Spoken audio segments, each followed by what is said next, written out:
समझ लिया, हम आगे को बढ़ते हैं। ठीक है, अब थोड़ा सा पढ़ेंगे आज हम बेसिक सा। ठीक है, आओ आगे बढ़ते हैं। तो अब है हमारा मेन कॉन्सेप्ट जो है ऑपरेटर्स, इसको नोट कर लो, इन सबको बहुत इंपॉर्टेंट है। देखो सबसे पहला होता है arithmetic operators, rational operators, logical operators, bitwise operator, और उसके बाद आता है असाइनमेंट ऑपरेटर्स, टर्नरी ऑपरेटर्स। ये सब बहुत इंपॉर्टेंट है पेपर के का पॉइंट ऑफ व्यू से भी और नॉर्मल इंसान के पॉइंट ऑफ व्यू से भी। मतलब अगर तुम समझ रहे हो, आगे भी बढ़ रहे हो, सी प्रोग्रामिंग को अच्छी तरीके से समझना है तो तुम्हें इनके बारे में मालूम होना चाहिए। तो अब हम आगे बढ़ते हैं। आज हम पढ़ेंगे पहले सबसे पहला रिलेशनल ऑपरेटर्स। तो it's so that relation between two operators, ये दोनों के बीच में रिलेशन बताता है। जैसे कि ए इज डबल, ये डबल इक्वल्स टू, जैसे हम मैथ्स में लिखते थे, जैसे हम मैथ्स में जैसे हम किसी चीज़ को प्रूव करना था, हम कहते थे ए बी के बराबर है, तो हम इस तरीके से लिखते थे। अगर हम अब इसमें प्रोग्राम में इस तरीके से लिखेंगे ना, a is equals to B, तो वो गलत हो जाएगा। वो मतलब कि ए में तुमने बी की वैल्यू दे दी है, इसका मतलब ये हो जाएगा उसमें। हमें अगर किसी चीज़ को किसी के बराबर बनाना है, मतलब one is equals to one के बराबर प्रूव करना है कि वन एक के बराबर ही होता है, एक ए के बराबर ही होता है, ये चीज़ तुम्हें दिखानी है, तो उसके लिए तुम्हें डबल इक्वल्स टू लिखना पड़ेगा, डबल बार इक्वल डालना पड़ेगा। मतलब कि जैसे एक प्रोग्राम है, उसमें तुम a is double equals to b लिखते हो, है ना। A is double equals to b मतलब कि होता है ए बी के बराबर है, मतलब कि जो वैल्यू ए की होगी वो वैल्यू बी की भी होगी। मतलब ऐसे लिखोगे ना a is equals to B, तो प्रोग्राम गलत हो जाएगा, ऐसा नहीं लिखना है हमें। अगर किसी प्रोग्राम को ए की वैल्यू बी के बराबर है ऐसा बताना है कि 5 इक्वल्स टू 5 है, मतलब जो यहाँ का 5 है ये 5 है, ये दोनों एक दूसरे के बराबर हैं, ऐसे प्रूव करना है। तो इसमें अगर तो ये 5 इक्वल्स टू 5 लिखेगा प्रोग्राम के अंदर, तो वो कहेगा 5 के वैल्यू 5 में दे रहा है, ये कुछ और ही बना देगा वो प्रोग्राम, है ना। ये चीज़ तुम्हें समझनी चाहिए। ठीक है, आगे बढ़ते हैं। अब देखो इतने बेसिक से कोई नहीं पढ़ाएगा, मैं फिर भी पढ़ा रहा हूँ भाई, तो पढ़ो समझो यार, कोशिश करो। आगे वाला बंदा को मेहनत कर रहा तो तुम भी कोशिश करोगे, आगे पढ़ो ना। तो आगे बढ़े। तो अब है सिमिलरली वी फाउंड, देखो अब हमें एक है greater equals to A greater, ठीक है, greater and greater equals to smaller, smaller equals to, ये सब है। ठीक है, स्मॉलर स्मॉलर इक्वल्स टू, ऐसी बहुत सारे ऑपरेटर्स रेशनल ऑपरेटर के अंदर आते हैं। दूसरा आता है ये, अब तुम इसको देखोगे तो तुम इनको तो तुम जानते हो यार, ये सब पहचान के हैं, पर इसको तो तुम नहीं जानते, तो तुम कहोगे भाई ये है क्या, है ना। सबके माइंड में ये आ रहा होगा कि भाई ये है क्या यार, ये अजीब सा। इसका मतलब होता है नॉट, ये है इक्वल्स टू।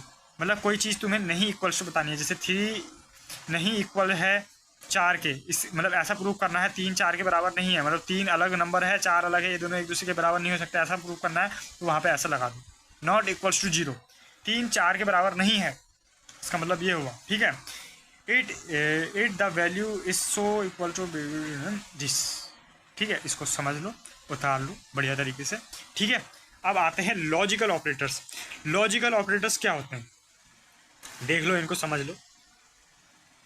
ठीक है, लॉजिकल ऑपरेटर्स मतलब जिसमें हमारा कुछ लॉजिक्स रखते हैं। अब तुम कहोगे कि लॉजिक कैसे, मतलब जैसे डबल एस है, डबल एस का मतलब समझते हो। प्रोग्राम में जब तुम किसी जगह पे डबल एस का इस्तेमाल करोगे, इसका मतलब होता है कि या फिर अगर ये इक्वल है और ये दोनों के दोनों इक्वल हैं तभी प्रोग्राम रन होगा, नहीं तो नहीं होगा, इसका मतलब ये होता है। ठीक है, मतलब कि अगर तुम कोई प्रोग्राम, अब इसको मैं तुम्हें इस तरीके से समझाऊंगा तो तुम्हें समझ में नहीं आएगा, इसको उतार लो। इसको हम अभी एक नई वीडियो अपलोड करूँगा मैं, जिसमें मैं प्रोग्रामिंग का दिखाऊँगा। ठीक है, वो कल ही होगी अपलोड, ठीक है, एक वीडियो के बाद। तो उसमें इसको हम अच्छी तरीके से इसको भी इम्प्लीमेंट करेंगे। ठीक है, मैं बार बार ऐसा कह रहा हूँ, पर इस बार पक्का बिल्कुल कंफर्म कर दूंगा। ठीक है, इसको अपलोड, इसको ठीक है। डबल एस का मतलब ये होता है, जैसे हमने 2 प्रोग्राम लिखे, जैसे 3 is greater and equals to 5, double S 5 is double equals to 5। ठीक है, अब हमें प्रोग्राम में बताना है कि इन दोनों में से सही कौन सा है, गलत कौन सा है। ठीक है, अब प्रोग्राम ये बताएगा। ठीक है, तो इसमें देखो पहला वाला गलत है, 3 5 से बड़ा है, नहीं है। ठीक है, और 5 5 से बड़ा है, सही है। पर ये गलत हो गया, इसलिए ये भी गलत हो जाएगा। मतलब अभी तुम समझोगे नहीं कि ये गलत हो गया तो ये कैसे गलत हुआ। और ये चीज़ मैं तुम्हें घबराने की ज़रूरत नहीं कि मुझे समझ में नहीं आ रहा, क्योंकि ये कॉन्सेप्ट ऐसा है कि इसको जब तुम कंप्यूटर पे इम्प्लीमेंट करोगे तभी तुमको ये चीज़ समझ में आएगी। पर अभी तुम्हें सिर्फ और सिर्फ समझना है कि इसका मतलब अच्छा ऐसा होता है, इसका मतलब ऐसा होता है। ठीक है, और ज़्यादा टेंशन नहीं लेनी है। ठीक है, अब आगे को बढ़ते हैं। उसके बाद आता है ये और ऑप्शन, और में ये होता है कि जैसे 3 इज़ ग्रेटर इक्वल्स टू 5 होता, और यहाँ पे मैं और लगा देता और यहाँ पे लिख देता 5 इज़ डबल इक्वल्स टू 5। अब इसका मतलब ये है कि इन दोनों में से कोई भी सही है तो पूरा प्रोग्राम में ये कह दो कि ये पूरी इक्वेशन सही है। ठीक है, ये सब कुछ सही है कह देना है। और इसमें देखो एक भी गलत हो रहा था, वो कह रहा है कि पूरे सभी गलत है भाई। जैसे कि होटल में तुम गए हो और तुमने मटर पनीर मंगाया और चावल मंगाया, ठीक है, और खीरा मंगाया, मतलब बहुत सारी चीज़ें मंगाई, और मान लो चावल कुछ गंदा निकला, मतलब उसमें मज़ा नहीं आया तुम्हें, या फिर कुछ कीड़ा वीड़ा गिरा है ऐसे समझ लो, ठीक है। तुमने उस चीज़ को देखा तो तुमने ये सोच लिया कि सब दाल भी गंदी होगी, खीरा भी गंदा है, और वो गंदा है नहीं, पर तुम्हारे दिमाग में ये आ गया। वही ऐसा ही काम ये करता है डबल एस, मतलब ये गंदा है भाई, ये खराब है, तो ये भी खराब है भाई, आगे जाएगा ही नहीं, वो कहेगा भाई खत्म। बट इसमें ये होता है अच्छा ये खराब है कोई बात नहीं, जैसे एक गरीब आदमी था वो खाता, तो मैंने कहा चलो कोई बात नहीं, गंदा हो गया तो कोई बात नहीं, कुछ और तो होगा, इसको ले लेते हैं। बगल वाला जो जैसे उसको भात अब दाल दिए, वो दाल गंदी है, उसने कहा यार दाल तो गंदी है, अब क्या करूँ, ठीक है, अब कोई बात नहीं, भात से ही गुजारा कर लेते हैं, भात खा लिया, ठीक है। ये इसका मतलब ये है, समझ गए। अब ये बहुत अच्छी तरीके से समझाया है मैंने, इसमें तुम्हें अच्छा लगा होगा ये सब चीज़ समझ के, और अच्छा लगा है तो लाइक करो, शेयर करो, ठीक है, इस वीडियो को, ठीक है। और सब्सक्राइब करोगे तो और ज़्यादा मज़ा आएगा, मुझे ऐसा लगेगा कि भाई बच्चे लोग समझ रहे हैं तो आगे को और समझाना चाहिए। ये एक छोटा सा प्रोग्राम है, इसको इम्प्लीमेंट करो, इसका रिजल्ट क्या आएगा पता है, 1।